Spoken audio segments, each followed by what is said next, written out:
Bonjour Christian. Bonjour Laurent. Alors on se rencontre aujourd'hui pour parler du rosé.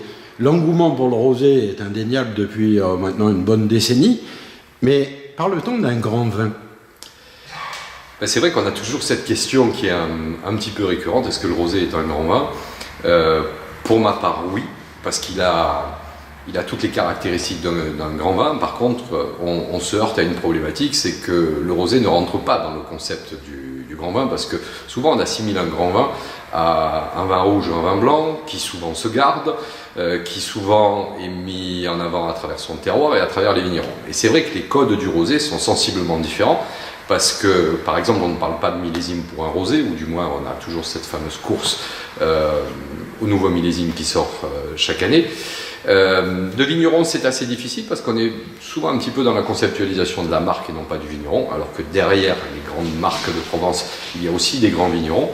Voilà, donc c'est vrai qu'il répond à ces codes-là, mais la lisibilité et la compréhension de la part du grand public est un petit peu compliquée, notamment aussi sur le fait qu'on assimile souvent les vins rosés à des instants gourmands, c'est-à-dire souvent à l'apéritif ou à un moment de détente, à un moment un petit peu festif. En fait, le rosé est un petit peu assimilé au champagne pour son côté festif.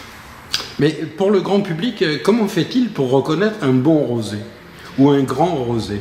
Alors pour reconnaître un bon rosé, souvent c'est un petit peu la différence entre le bon vin et le grand vin. C'est que le bon vin vous apporte du plaisir, c'est ce qu'on va rechercher spontanément dans les vins rosés, mais un grand vin est capable d'apporter une émotion. Une émotion, c'est un vin qui vous touche, c'est un vin qui arrive à presque vous donner des sentiments. Et c'est vrai que le rosé, c'est indéniable, il est capable d'apporter cette émotion particulière, et l'idée c'est d'aller la trouver.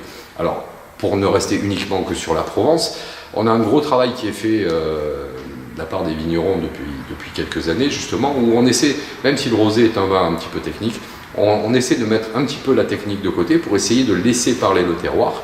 Et comme je disais, il y a un travail qui a été fait sur les dénominations de terroir en Provence, justement, qui ont pour but, justement, de retransmettre ce message du sol, ce message du climat et le message du vigneron, justement, à travers ces vins.